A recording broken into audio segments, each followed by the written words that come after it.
What is up, everybody? I've got a really funny story I wanted to share with you. So every week we pay for Carter's daycare, and he just goes over to a lady's house. She watches her grandson and Carter. It's a great situation. It's not like a daycare. It's just this lady who watches Carter, and so we pay her $75 a week, which is really, really cheap for daycare, and we're very blessed to have her watching Carter. But here's the problem I deal with, is that at the bank, you can only get out 20s in the drive-thru. Like, I could go in and get out 75, but I'm too lazy to do that. And it's just faster and easier to go through the drive-thru. So, by the way, Carter's in the back quoting Green Eggs and Ham.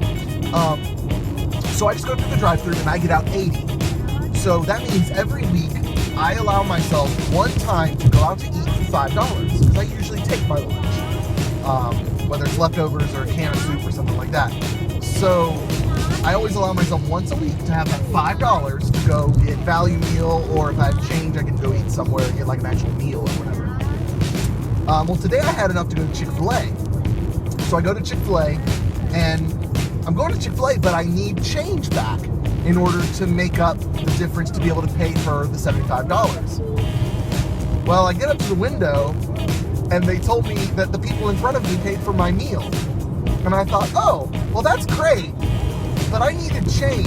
I was like, can I exchange this for some change? And she started to tell me that we can't do that, but the manager was right behind her and kind of, said, yeah, go ahead. Because I know they're not really supposed to do that. At least I don't think so. Maybe they can, I don't know. So anyways, I thought that was funny. But here's the really funny thing, is right before, where's the bubble truck? Oh, there was a bubble truck. So right before we got to the window, like before we were in line, I had a monster booger in my nose, and it was not blowing out. So I had to do the whole roll up a tissue and shove it up your nose, and dig around and swish around. I got it out, but I started thinking, did those people who paid for my meal, did I know them? And did they see me picking my nose? Because that's really, really awkward. So, yeah, that's my funny story.